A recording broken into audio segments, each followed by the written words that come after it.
Greetings. Greetings, brother.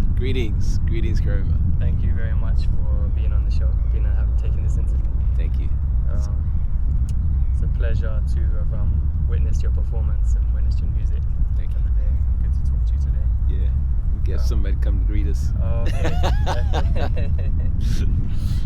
We've had a few, right? Yeah. Greetings. When I interview. You're right. So, who is Kevin Nathaniel? Kevin Nathaniel is a energy for a new understanding, a new development for what music can be about, what music can be about and shared among communities, what the experience of hearing music, participating in music can be about. And I feel like a energy in my life pulling me in that direction that says that what we have thought was the experience of music from long ago up till today is only the beginning. It's only us scratching the surface. Music can do so much more. It can be so much more. It can propel us to higher heights. It can take us to deeper realizations. And those of us involved with the music community, however we're involved, whether we're listening to it, whether we're playing it, whether we're engaged in it, should, whether we choose to or not, at least understand and observe that capacity in music. Even if you don't understand, observe that capacity. That music is something we still don't know. We don't know what it is. Whatever kind of music you heard from wherever you came from, and so many different kinds of music in the world, so many different kinds of musical expressions. But all those musical expressions are all explorations. They're all explorations. And they're all explorations that have so much potential to expand and to create and to develop so much more, but music can help us understand. They say that we might be using 10% of our brain's power, of our mental capacity. Music can help us go into that other field. It can push us there. It can take us there. It can channel us there. And I probably don't need to try to prove that. I think most people have an experience that showed them that already. So I feel like this is something for me to embrace, that what we thought of was the beginning of music. Even still what we hear on the radio today or what we see on TV is still the beginning of music. We have so much more to do, so many more universes that we can visit, so many more galaxies that we can visit through music. And so you mentioned that people should at least observe and experience and be aware. In your journey so far, what is it that you've where is it that you're at now with your understanding of music? Well, I would say that I'm at a place where I feel that music can be the bridge that will take us all to a world that we know is possible, a world in which we can come together, in which we can work together, in which we as humans can actually work together and actually do things that create this better world, not for ourselves, not only for ourselves, but for this planet Earth, because this planet Earth is our spaceship. So we travel through this universe on this spaceship. It's the only spaceship we have. And we are here as the stewards of this spaceship. And music can help us come together in that realization. Music can help us erase those boundaries, erase those things that make us somehow or another get into defining, dividing, you know, and actually come together and do what we're supposed to do. You So know. is that your focus now with your music? Yes, I would say that's my focus with my music now. Okay. I'm creating songs that are very much about that, very much toward that purpose, very much toward the purpose of being able to unite, being able to heal, clearly with understanding that a song can heal anything you're going through. Just a song.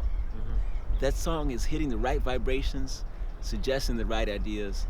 A song, just one song, can heal things that you have to spend thousands of dollars for doctors for, thousands of dollars for psychiatry for. A song alone can heal that. But music, as a further exploration, can go much further, you know. And I embrace the fact that we can have fun with this, because we learn from having fun. You know, kids, that's how they learn. They learn from having fun. You know, somehow or another, our educational systems taught us that fun and learning are not the same thing. And they learn a lot quicker as well. So we go to schools where you sit in the classroom, and then we go outside to have fun, and then we come back and sit in the classroom. I would say that a lot of the kids are learning more outside when they're on the playground than the classroom. You know, and so yeah, if there's anything that's going to help take us over that bridge to what this humankind, this amazing humankind, this species that developed here on planet Earth, that was aware of itself, that was aware of what it could do, aware of the good that it could create, that was so aware. So for someone listening to this and maybe, you know, that they've heard it for the first time and that sparked them, like, wow, music can heal. In what way do you, like, if they want to try and get a picture and an understanding of how music can heal, are you able to explain on your thoughts on how it's possible that music can heal? Yes, sure. We have a lot of, first of all, if we go back, you know, we have a lot of examples of that. We have cultures where that's, in the world, where that's considered quite normal, you know, that music is used for healing. I would say that perhaps for thousands of years, perhaps more recently, where music has become a commodity, maybe over the last couple hundred years, but for the thousands and thousands of, maybe millions of years that our human species has been on this earth, music was about healing. It was about taking us to a deeper understanding, a richer connection, a greater access to life well lived. Music was about that for thousands of years, and perhaps only over the last 500 years, you know, more recently, maybe the last 700 years, but maybe over this short period of time, because 700 years is a short period of time for us as humans. So maybe it's just over this time period that suddenly, you know, it's been guided into this commodity, and it's been stylized and formatted, and it's been given rules. And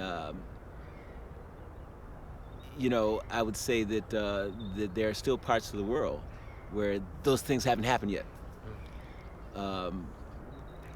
There are parts of Africa that explorers haven't been yet. Nobody's been. There are parts of Africa where they look up in the sky and they have no really interest in whether that's a plane or not, you know, because their life is so rich as it is, you know. Their life is so rich as it is that those things out there are kind of like on the periphery. And they know that those things out there are not the real development, are not the real progress. Because the real progress is not material things. The real progress for us as a human species is the spiritual and the understanding of mind. we understand mind in its entirety, then we're making progress.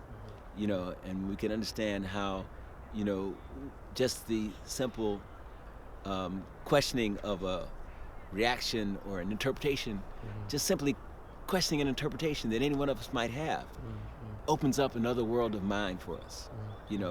Suddenly if I just question my interpretation that you're standing in front of me, suddenly another world of mind is open to me. If I question the interpretation that I'm in a field with cut grass, that world is open to me. If I question the interpretation that I see a tree over there, then a world of understanding is now open to me. So, this world of mind that we don't know yet, and so there are cultures that carry on healing, musical healing, and have carried that on for thousands of years. There's parts of Africa where that's true. In fact, I came into music through Mbira music. Mbira music for thousands of years has been about healing in Zimbabwe. It's been about connection with the ancestral world, which is very interesting because a lot of people, sort of look at that as being, as they say, that's woo-woo. That's kind of like, far out kind of talk. But I think the idea that that's far out talk is now a recent idea. The idea that is far out talk is a recent idea. That sense, that idea, that one-to-one logic that somehow has been instilled into the brains of us as humans is recent. I think our minds from long ago were much more accepting of the subjectivity of our everyday experience.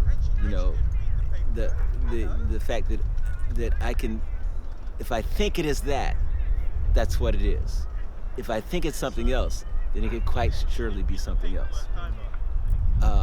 What's interesting to me is that I'm asking you about healing, and your response is about a collective community.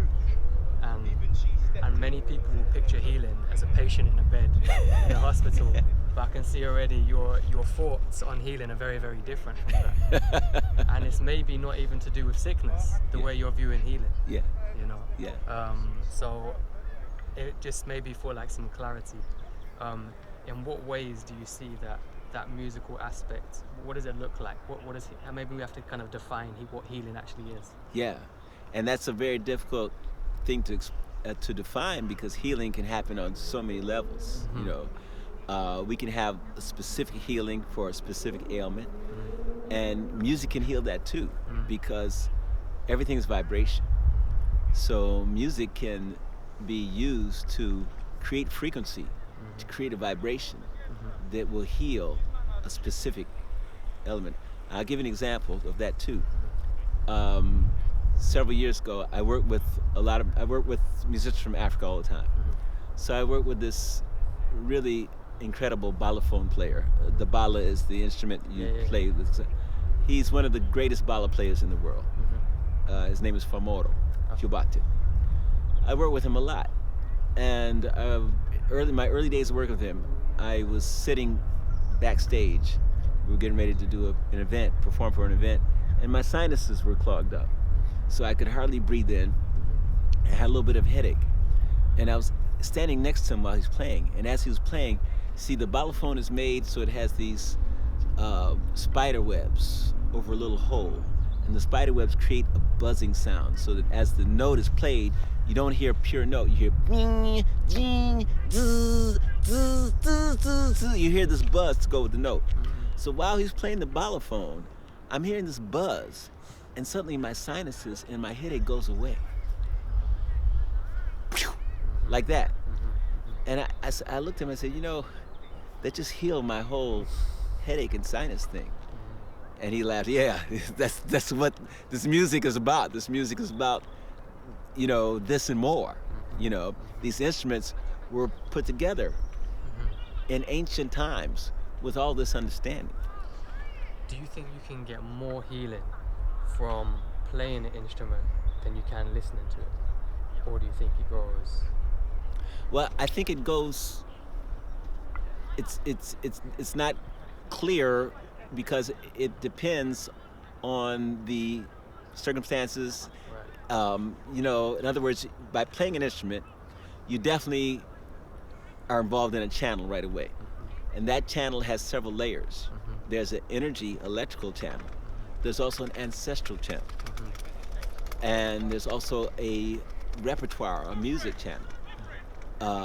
And there's all sorts of layers to which playing an instrument brings you into a flow of healing.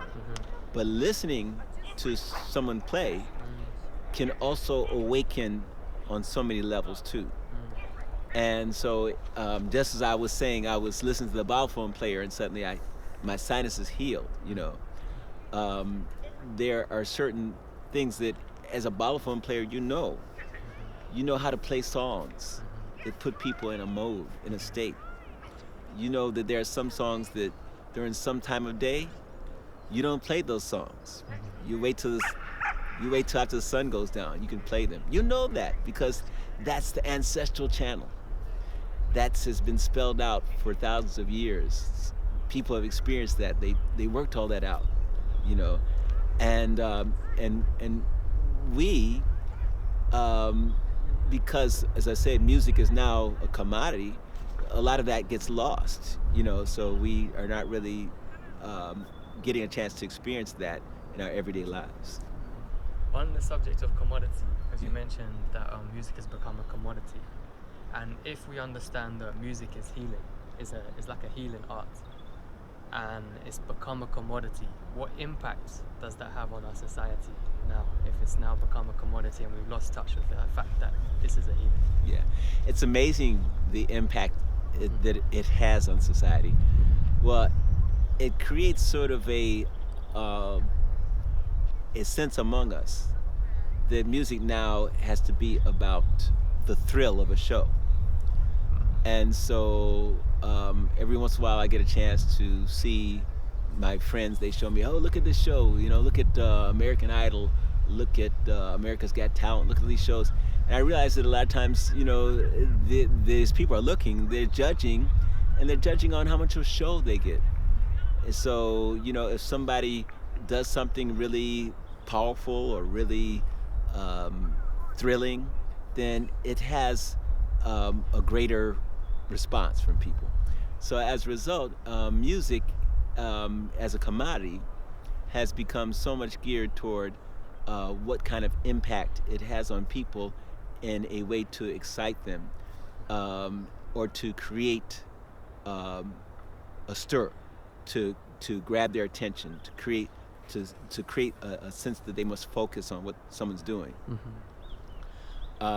So artists are using any way they can to get attention now. There was a time period where agents were telling rap artists to go out and have a gun incident, because it would focus attention on what they were doing. Anything to get eyes on what you're doing. And it's because it's a commodity now. So the more eyes on what you're doing, the more possibility that those people will purchase the commodity. And as a result of that, the concept of healing has become way forgotten about, and you realize that now with the use of technology, artists are able to use technology to create almost any sound they want.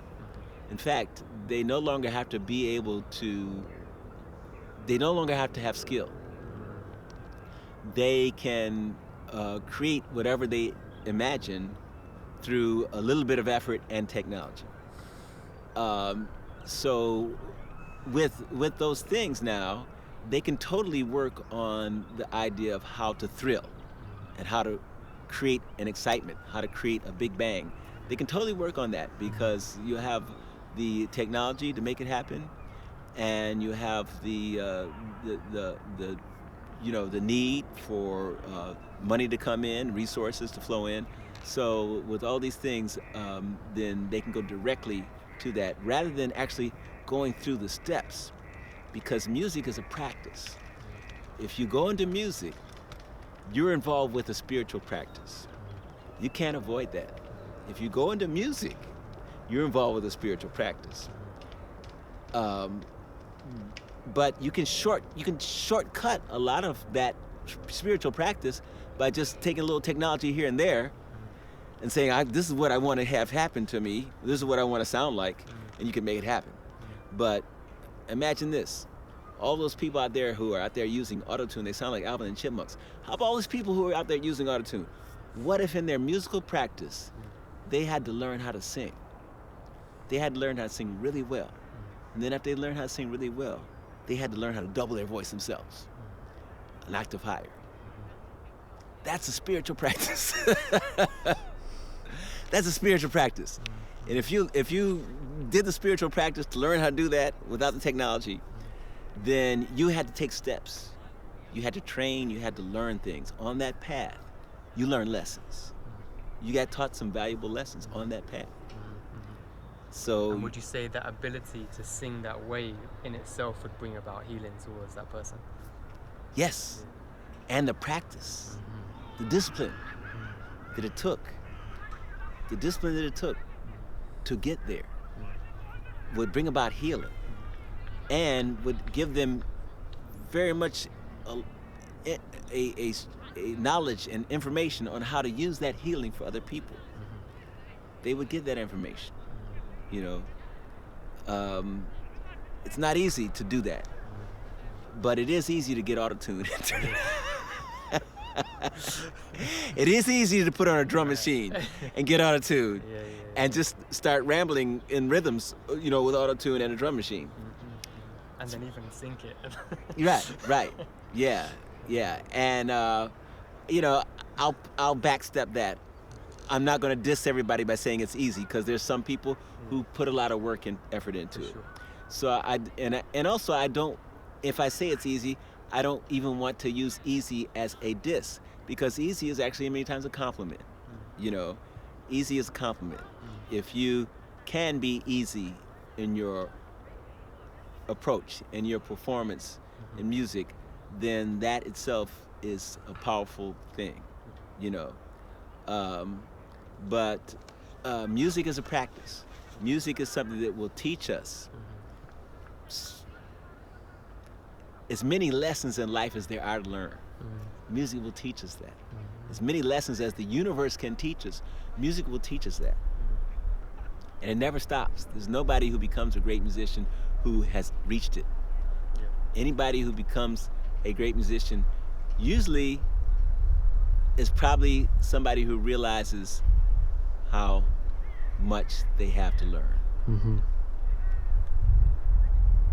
And that's the interesting thing, that I don't think there was a great musician out there who ever really thought that they were high and mighty, because the more you learn about something like music, the bigger that universe now is that you're looking at it. You're looking at a whole other spaces that, I didn't know it was this big. And as you said, like spirituality, with music, you find yourself in spirituality. And spirituality tends to have that humbling effect on people. Right. Because you come to an awareness. Yes. Yeah. You come to awareness of the subtlety of all of our connections. It's so subtle, and that subtlety is humbling, because so many things now become a deep experience for you. So many things become an important part of your experience, because the subtlety is there. The subtlety of what happens between this interval and this interval. This interval and this interval, there's all kinds of intervals in between. And each of them has a different feeling. Each of those intervals has a different feeling. And as you experience what happens in between, you realize that we still don't know what music is, because we've named all these intervals, but we don't know what happens when we work in between these intervals And when we combine them in different ways, we don't know what happens. We don't know if we can get that tree to turn upside down. We don't know. Could happen. We don't know if we could build a pyramid. Because certainly the architects today tell you they can't build no pyramid. Right. But hey, they might know after a while. They might say, yeah, now that we've done this sort of musical exploration, we realize now how to build a pyramid. Because this vibration, this vibration can change what we can do. This vibration can change what's even available to us, you know. And so music is still this vast field. I get to riffing, I get to talking. So if I leave the topic of your question, feel free to bring me right back to it. And you know, and feel free to center me back on that topic. I'm happy with that. Can you define music? You said that, you know, we're still trying to understand what music is, and we still don't know. Yeah. But as someone that does it and that lives it, how would you define it? Wow. You know, I guess I would say that I really can't define music. I would say that in an attempt to define it, I would say it has to do with hearing. It has to do with listening, and it has to do with hearing and listening for the purposeful organization in everything. Because in everything there's music. So, would you say that if we listen well now, what we hear around us could be considered music? Yes, absolutely. Absolutely. This is all music. And listening to the purposeful, the beautiful organization of this all, you know, is music. Rhythms right now, when I heard the bird chirping. Yeah. It's like, yeah. That's music. You know? And I think this is an ancient understanding of music too. You know, I think this is an ancient understanding of music, you know, because I was just talking to a woman who was in South Africa going through a safari, and she said that she was with a tracker, and trackers are great examples of that. Because trackers are some people who walk out into a big savanna or a big field, and they hear sounds, and they know what that's saying. They know what that bird call said. They know what that bird is calling, and they know whether they should stay or leave, or they should go this way. They know all that. That's a high intelligence. Because that's communication. Yeah. That's a language. You know? Yeah. It's a language. It's a language that we are born of. Yeah. We are born of that language. Our ears were made from that language. You know, so which is an amazing thing to consider. You know that. You know, from these life forms that somehow or another formed into humans, you know, these ears we have, which are so complex, were created by this. Even like if you mentioned Africa, one thing I noticed traveling in Africa is language in itself can sound like music. Yes. You know. Yes. Being in the UK, I think the English language can actually be, I'm not going to be too, you know, critical of it, but it can be like one of the most monotone. I hear you. You know, the less, you know, there's a lot less diversity in tonal sound. I hear you. Compared to any other language that I've heard in the world. Right. Well, and I can relate to what you say just because of the fact that I go to Jamaica a lot. Right. And what people have called Jamaican language, they sometimes refer to it as patois, but in Jamaica they call it Jamaican. When you hear people speaking Jamaican, there's so many intervals, there's so much movement, there's so much color in the sound and there's so much natural rhyming that you can hear how easily that language lends itself to music. You know, there are phrases you would say, and I can't say these phrases, but when you just say the phrases, it's music. just say it. Mm-hmm. Suddenly you just say it and everybody's going, And they're a lot of them dancing. phrases actually find their way into music as well. Right. Like just common phrases Right. that you would say. Right. So I can see that. You know, I would say that that's probably why, you know, in the United States we have the language, the English language in the United States, that's proper English language, which is different from the proper English language in London. Still English. So anybody who's comes from London to the United States can pretty much understand what people are saying. Yeah. And anybody who comes from the United States to London can still understand what people are saying. Right. But they're two different languages. Uh-huh. But then in the United States, there's what they call a vernacular, which is developed in through African American communities, that African American vernacular, which you would think that after hundreds and hundreds of years would become more like English over time. Right. But no, it's not more like English over time. It's more like itself all the time.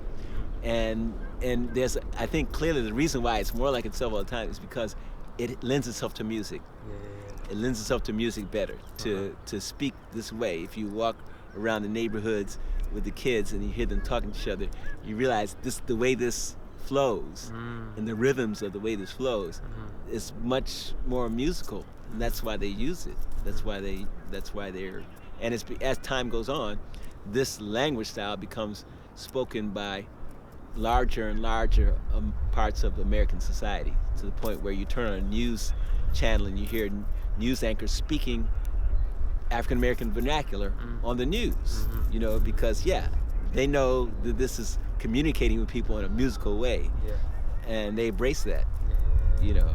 So the musicalizing language, you know, not to say that, you know, the English language as in its proper speaking isn't a form of music in itself, but as music becomes more influenced by music from all over the world, then we hear different capacities, different possibilities in sound, different rhythmic ideas in, you know, It's a wider variety of sounds, right? Much wider variety. There was a study in which they said that they felt that the oldest languages in the world would probably have a wider palette of sounds than most other languages. And so they came to this theory that perhaps this language, I can't remember which language, but one of the languages in South Africa, one of the languages in Southern Africa, is perhaps the oldest language in the world, because it has such a wide palette of sounds. Was it Khoisan? Maybe so, maybe it's that. But they said it's such a wide palette of sounds that, you know, that it must have taken thousands and thousands and thousands of years to develop that wide palette, and for it all to become in part of the language. And so it's very interesting, you know, to imagine that, and then to go, you know, you listen to languages where people are using clicks and and, you know, ing and tonal languages, and you know, it means something if you say up here, and it means something if you say down here. You know, when you realize that you're dealing with these kind of languages, then you know, it opens up another capacity for music too, because when you start to make music, I saw it in Jamaica clearly, that in Jamaica you could make music differently than you could make music in other parts of the world, simply because they use the language. Right. You know, which is why a lot of pop artists today are imitating Jamaican language. You have a lot of the last few big hit songs from last year in which they were imitating Jamaican language and Jamaican phrasing for these hit songs. You know. Absolutely. So, talk to me a bit about what you do, about the way now in which, you know, your understanding has now manifested in your work, like the different types of work you do. I saw you at a performance, which to me didn't seem like a performance. Yeah. It was, as you said, an invitation for everyone to join in. It felt like you orchestrated an orchestra. Yeah. You know, you brought everyone to be part of it. Yeah. So you talk to me about the different things that you do in music. And do you ever perform? Or is your music always that way? I would say that probably when I'm playing by myself, when I'm playing solo, then I don't see myself as performing. I see myself as creating, as I said before, a new path for music, but when I'm working with bands, I'm performing, because I'm working with bands oftentimes, and we are playing songs that we all know, so we are pretty much all in communication. We know at this point, this time to play, here comes the bridge, we know all this stuff. So yeah, it's a performance a lot of times with a band. Almost every band I work with, though, there's still an improvisational element to what we're doing. So, which means that we can totally respond and react with the audience, and the audience can totally respond and react and change what we do. So yeah, when I'm performing solo, yeah, I don't think it's a performance. It's, as I said, it's an invitation. When I'm performing solo, it's an invitation. It's an experience that we all are part of. I'm not doing it by myself, and you're not just there watching. You're not just there watching, and I spend a lot of time. What do? I spend a lot of time playing music at home. Okay. Someone asks me, what do you do when you're playing music? Well, music is a practice. It's a spiritual practice. It's a practice that involves every part of your life. So I'm at home playing music a lot. A lot of times if I have a day in front of me, I take a certain part of the day and I say, this is the music part of the day. Right. And when I'm in the music part of the day, I go into a world of music that takes me traveling. And I start hearing new ideas, and I start trying things that I haven't tried before. I start opening doors for myself, and I start creating things. And as I go further and further into that time, I begin to feel like I'm reborn. I actually do. I feel like I'm reborn, and I feel an understanding of myself that I sometimes forget. So the music practice time has become very important for me, because during that music practice time, I become reborn. But if I don't have the music practice time, I'm like missing it. I'm like, I didn't get that rebirth. I didn't get that sudden, like that vision of what's possible. I didn't get that injected into my daily life. So I have this music practice, which is a practice that I do every day. Can I ask, do you say you're reborn? Is that because you're now seeing something in a different way? Yeah. Right. I'm seeing something in a new way, and I'm hearing something in a new way, and I'm hearing new possibilities in music. I'm hearing new possibilities in life, because new possibility in music, new possibility in life, yeah, same. And so I'm hearing this, and as I experience this, it gives you a certain vibration that heals you, and you feel that it's vibrating on you for a long time. So I feel this like sense that I was reborn, but then I'm vibrating. Carry it with you. Yeah, I'm vibrating this thing, and I might have mentioned, it's better than being high. Yeah. It's better than being high. It's higher than high. I take it out of the street with me, and I take it out of the street with me, and I feel like, wow, I had this experience that is now a vibration in me, that totally influences the way I move through this environment, through this day, and if I see somebody, if I talk to them, I'm talking to them from this experience.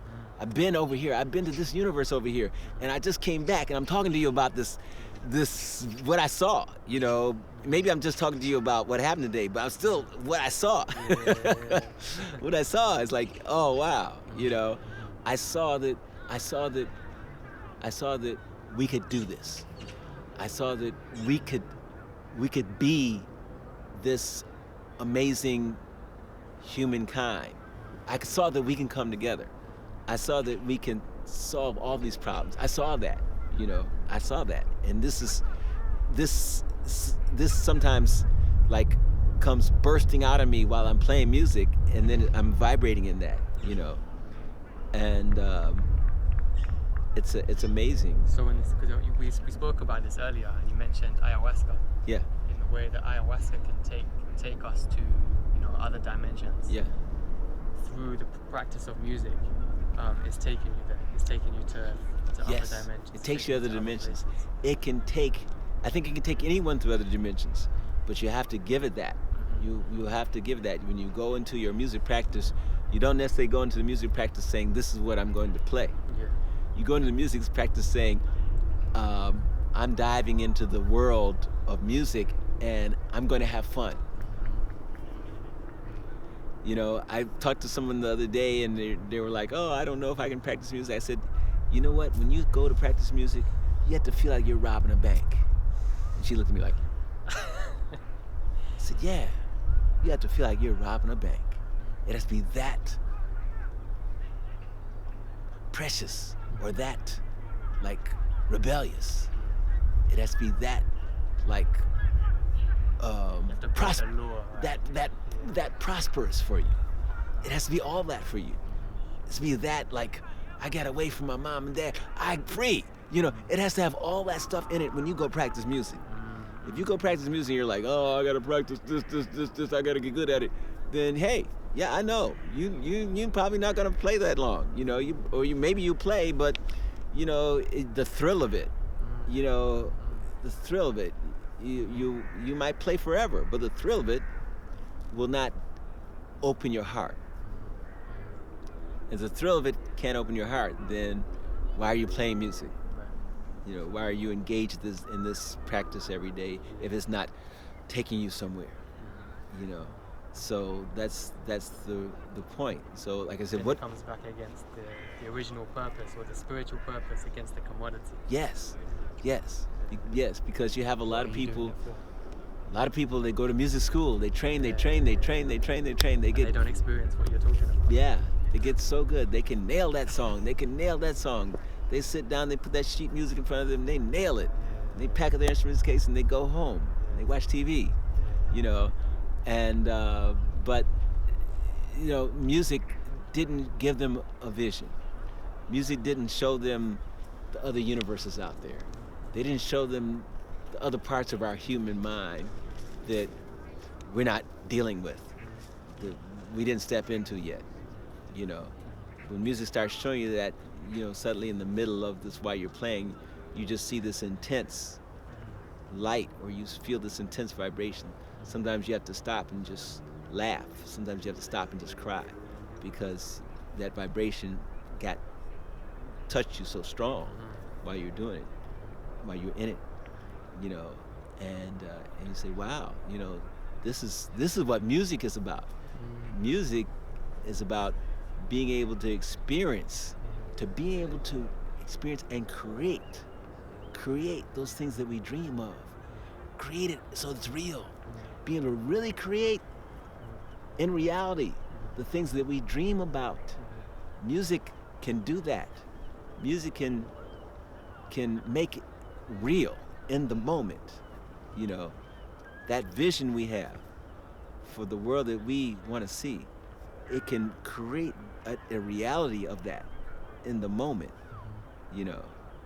and that is perhaps one of the most amazing things about the capacity of music. Tomorrow we're going to your play shop. You have a play shop tomorrow. Yes, I call it play shop because everybody says workshop. Right. And I want everybody to know that if we want to come to work, then we have to be ready to play. Right. Because it's only through play and fun that we learn. We learn through having fun and playing. Okay. So, I call it a play shop because I want everybody to come in there and just be like loose, comfortable, ready to play, ready to enjoy their time, their experience. And what can they expect? They can expect to be doing some things that will open up musical capacities within themselves. They will experience musical capacities within themselves in relation to other people too. They'll experience a unity and a movement together with people, a sense of connection with people that you don't experience through having conversations, talking. But you experience it through a musical relationship. They'll experience an energy field that the music can create in the room that can create community healing. It can create communal healing. It can create individual healing too, but it can create community healing. And that's where I get to sort of define some of those differences, you know, because individual healing is where you heal yourself, but communal healing is where a whole community issue gets handled. We deal with a community issue every time we walk in a room with people. The community issue we deal with oftentimes is the idea of separation. Separation is something that's somehow or another becomes very real to our minds. So we walk in the room and we say, I'm separate from all these people. That person's over there, that person's over there, that person's over there, and I don't know them, and they're not connected to me. And that's illusion, because they are you. They are you. And music can remind us of that. Yeah, music can make that a reality. It can bring that reality vibrating very strong in the room. You can touch it. So, yeah. Can you tell me a little bit about your history, your background, and how early or when, at what point did you become aware of music's capacity, and what took you on this path? Yeah.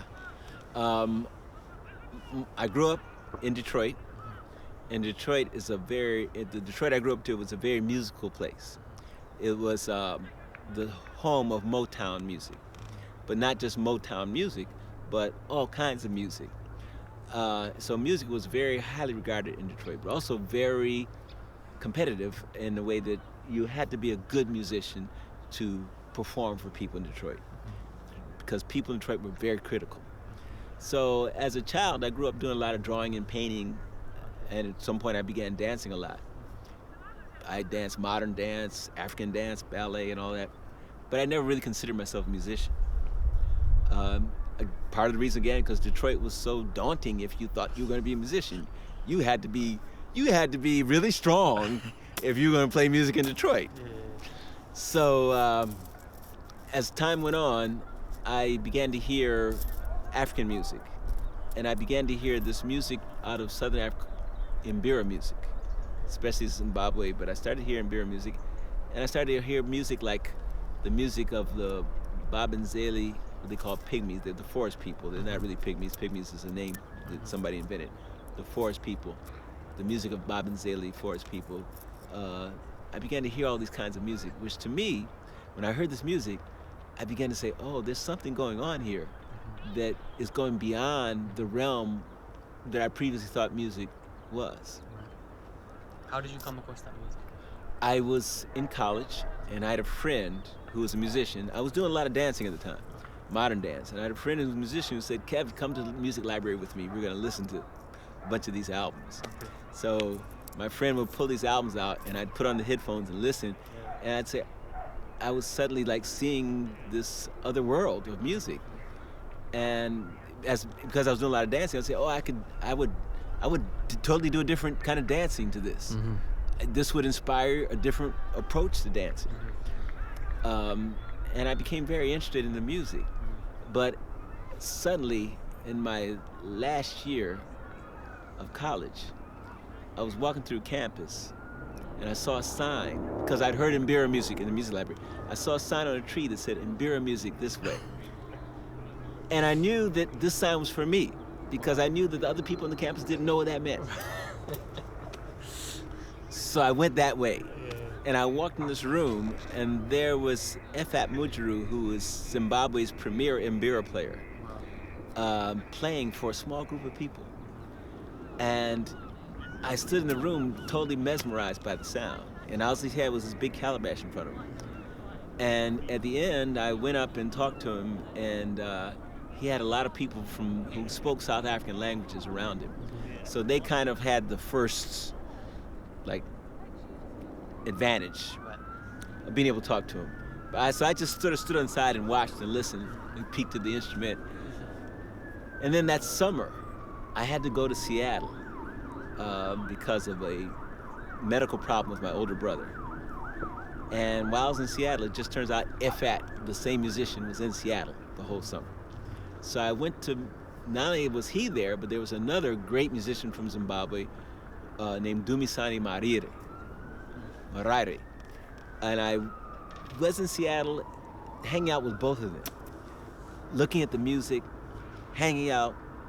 And on one night, I went to the Owl Cafe where Dumisani Marare's big marimba ensemble was playing. And they were playing all these marimbas. These are different from mbiras, and marimbas were like xylophones. They were playing all these marimbas, and I was in a trance. I was wearing like a heavy sweater, like kind of like where I'm dressed now, but in this club that I went in was 100 degrees inside. So I have to say it in Celsius. It was 30 degrees inside, Celsius inside this club. And I walked in there with this heavy sweater on and started dancing. And I forgot that I had the sweater on. And I danced the whole night. While I was dancing, everything around me was blurry. And I was hearing sound coming from the pipes and from the floor and from the wall, you know. And when it got too much, I would go to the door and open the door and go, breathe the air and close the door and run back in. And when the music finished, I sort of came back to my senses and began to see people and things, and, you know, everything became very clear. I totally sweated through my sweater.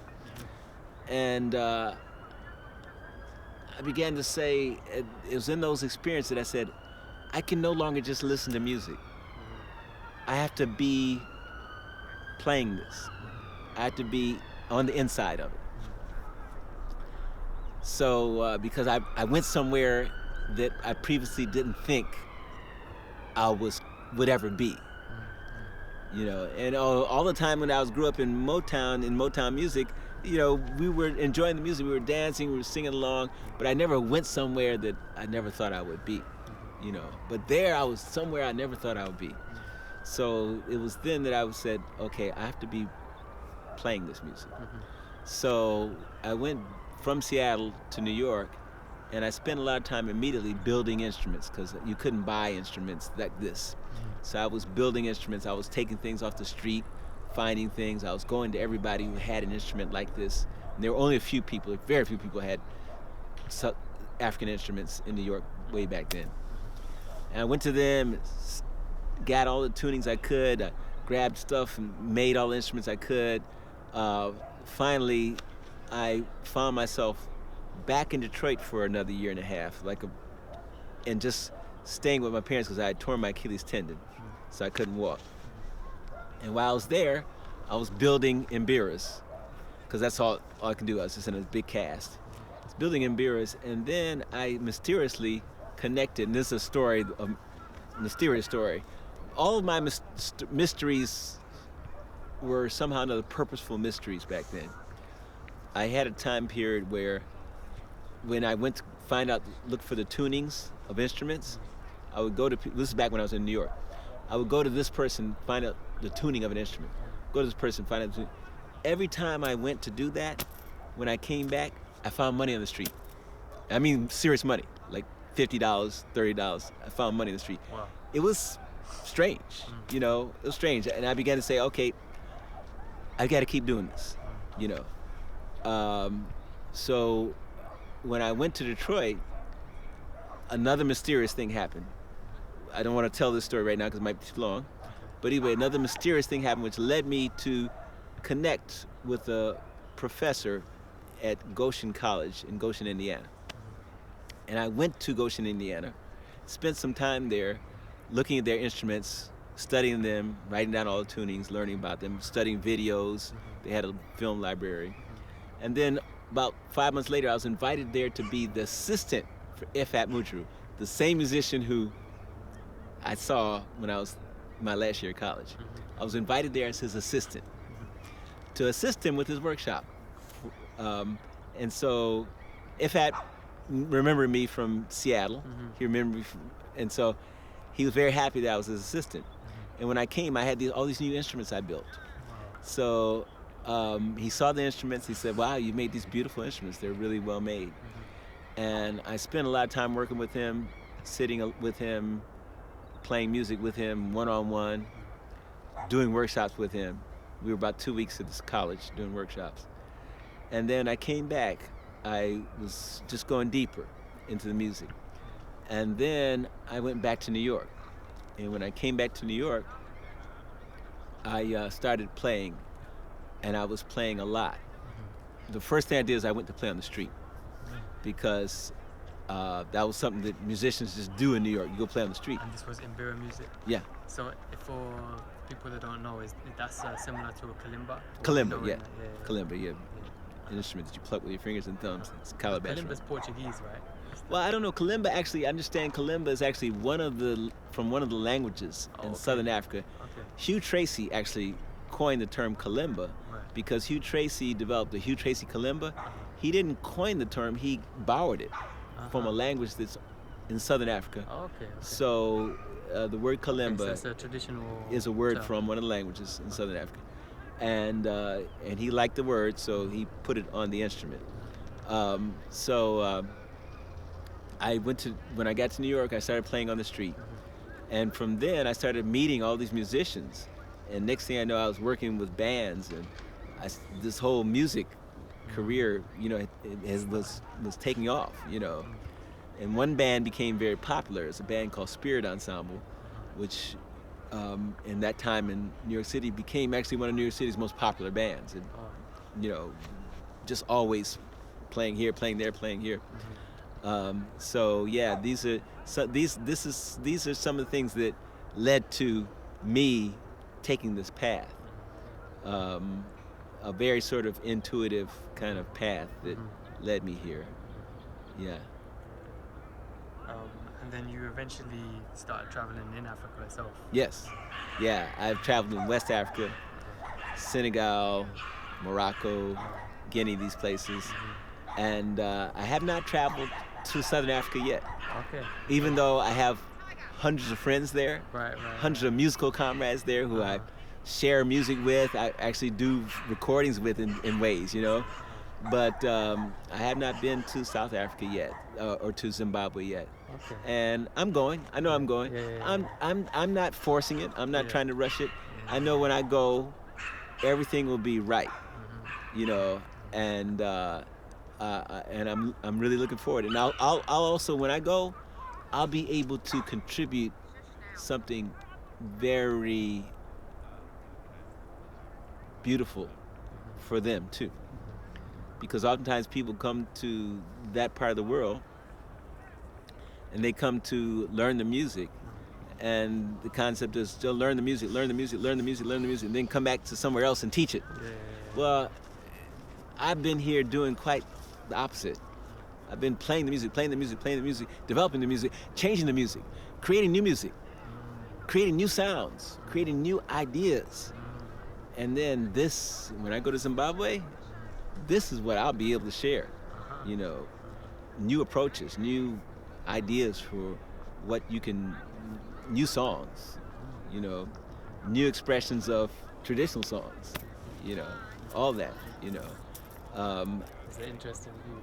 Yeah, I mean, for a long time in New York or in the United States, I was a pariah in the Imbira community, because they knew that I wasn't going to learn traditional song after traditional song after traditional song and come back and teach it. They knew I wasn't doing that. And they took that as being a kind of like, well, this guy, he calls himself an Imbira player, but he's not really serious. Well, hey, I was serious. I was playing a lot. I was playing more than they were probably, but I was playing on my own. And one thing about music is you don't need a teacher to be with you all the time.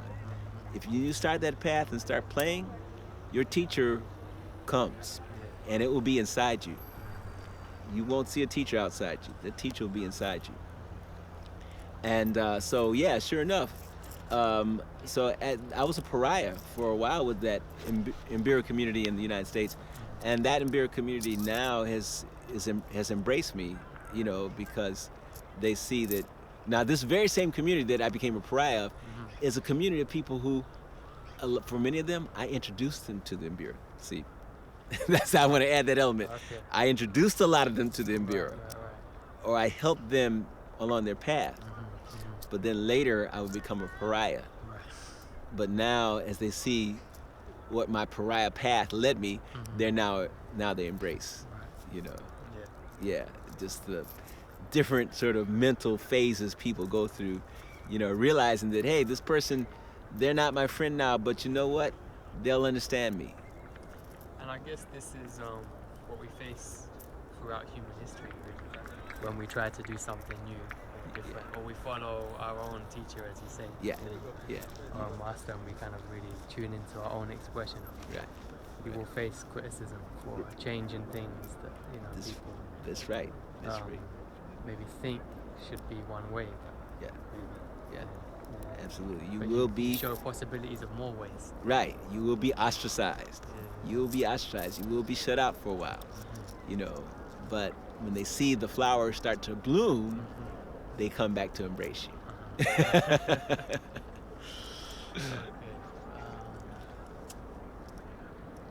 So quickly, how did your travels to Africa impact your arts and you as a person? Well, I would say that they impacted me by showing me an immediacy, a living immediacy to music and life and music that is like a reality in much of Africa. You know, in other words, we're not going here for music. Music is not coming to us. Music and life are one experience in many cases. And they're, at any moment, we're going to start singing. At any moment, we're going to start dancing. And in that moment, everybody's coming. Everybody's coming. Everybody's running. They're running, you know. So I would say that my experiences in Africa gave me that. And that also, my experience in Africa gave me a sense of the depth. The depth. You know, there's a depth to the music that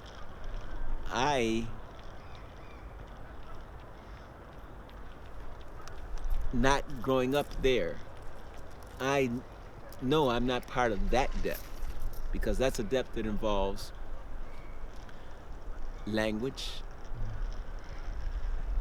custom, environment, experiences, ancestors. It involves so many things that in order to tap into that culture, I would have to have been born in it. But at the same time, whenever I'm in West Africa or playing music or playing with West African musicians or South African musicians, they see what I've developed. As I said, what I've developed over here, that where I've been, and many of them say that they'll hear it and they'll say, wow, how did you learn this song? Or how did you learn to play this way? You know, because there's something of an ancestral guidance that comes in when you play this music, when you get involved with it. Because music is a practice again. So if you practice it, even if you're in a alone room practice, you're not practicing alone. You know, you've got there's an ancestral force that is still practicing with you. I don't care if you're just sitting in a room, you know, rapping, you know, and I'm not trying to diss rapping, but rapping, because rapping is music in itself. But if you're in a room, there's an ancestral link that's going to come to you. It's like Sonny Rollins said to me, and he said it, and I was talking to Sonny Rollins backstage years ago, and he says, so whatever you do, just make sure that you're going to practice every day, because when you practice every day, when you're there practicing by yourself, that music angel comes to visit you. That music angel tells you what to do, how to play it, works all those little details out, and gives you some information that you didn't have. That's when the music angel comes, when you're alone practicing.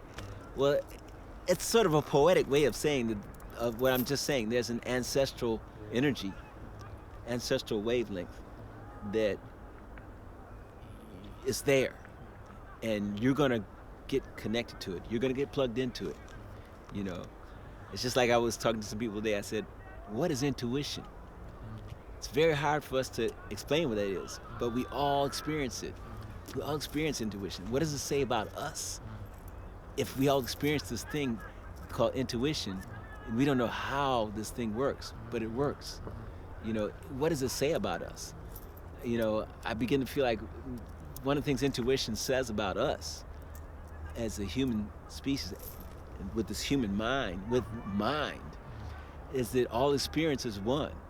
Past, present, future is one. It's all happening now. It's all happening now. And we are co-creating with it. And we are listening, we are feeling, we're experiencing, and we're getting this information from this total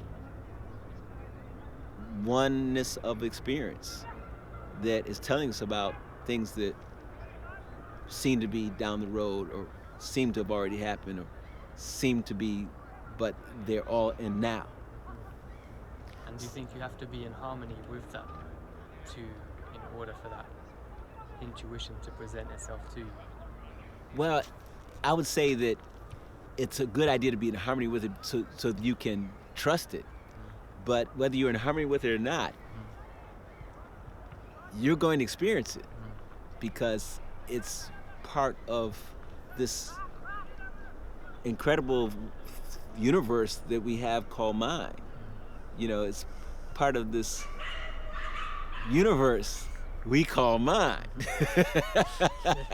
You can't walk out of it. You're in it. So you're in it. You're in it. And So as long as you're in it, it's gonna present. You're in it. But if you become one with it, then you become to trust it, to listen to it, to understand it, to work with it.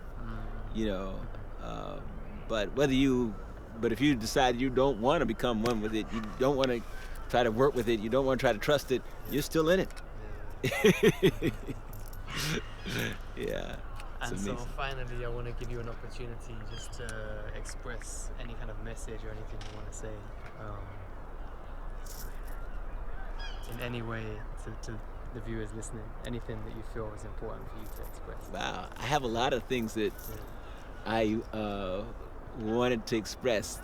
I would say that at Heart and Mind, there were a lot of songs I developed that had a message I wanted to deliver.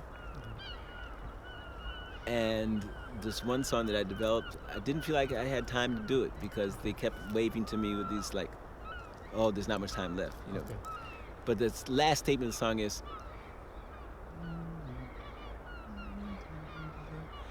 we're all fine till we define us.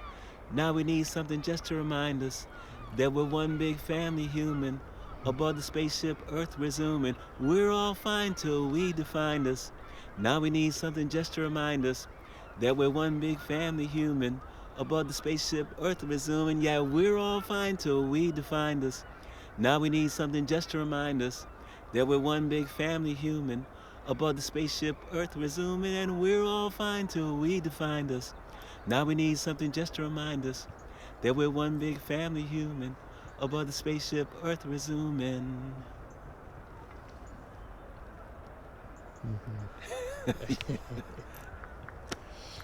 Well, it's been a pleasure. Thank you very much. Thank you. I'm sure that we will cross paths again. Yes. And we will catch up again and we'll discuss more, and I'd love to see what you've learned, in that time. Okay, for sure, man. So yeah, I wish you the best and we'll catch up. Same to you. Thanks. Same to you. Yeah. Pleasure. This is the beginning of our connection. Mm-hmm. Yeah.